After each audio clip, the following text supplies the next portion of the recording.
യൂട്യൂബിന് വിട. സൂര്യയിലെ എല്ലാ പരമ്പരകളും സംരക്ഷണത്തിന് ശേഷം തികച്ചും സൗജന്യമായി സൺ നെക്സ്റ്റ് ആപ്പ് ഡൗൺലോഡ് ചെയ്യൂ. കണ്ടാസ്വദിക്കാം നിങ്ങളുടെ പ്രിയ പരമ്പരകൾ. അയ്യോ, അതൊക്കെ ജയതനെ തീരുമാനിച്ചാൽ മതി. എനിക്കൊന്നൊരു അഭിപ്രായമൊന്നുമില്ല.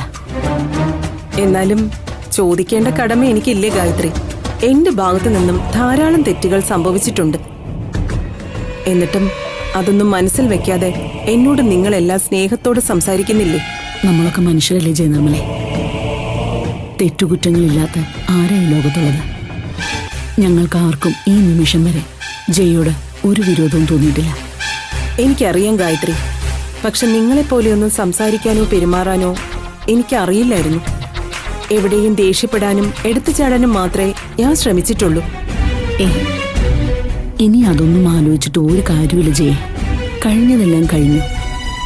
ഇനി വരാനുള്ള കാര്യങ്ങളെക്കുറിച്ച് മാത്രം ചിന്തിച്ചാ പോരെ? തീർച്ചയായും ഗായത്രി, നമ്മുടെ മക്കളുടെ കല്യാണം നല്ല രീതിയിൽ തന്നെ നമുക്ക് നടത്തണം. സൂര്യയും ഭാവനയും ആഗ്രഹിച്ചതുപോലൊരു ജീവിതം അവർക്ക് കിട്ടണം. അത് മാത്രമേ എന്റെ മനസ്സിലിപ്പോ ഉള്ളൂ. എല്ലാം നല്ലതുപോലെ തന്നെ നടക്കും. സത്യം പറഞ്ഞാൽ എന്റെ മനസ്സിന് ഇപ്പോഴാ ഒരു സമാധാനം കിട്ടിയത്. സമയദോഷം വരുമ്പോ എല്ലാ മനുഷ്യരിലും ഇതുപോലൊക്കെ സംഭവിക്കും ഗായത്രി.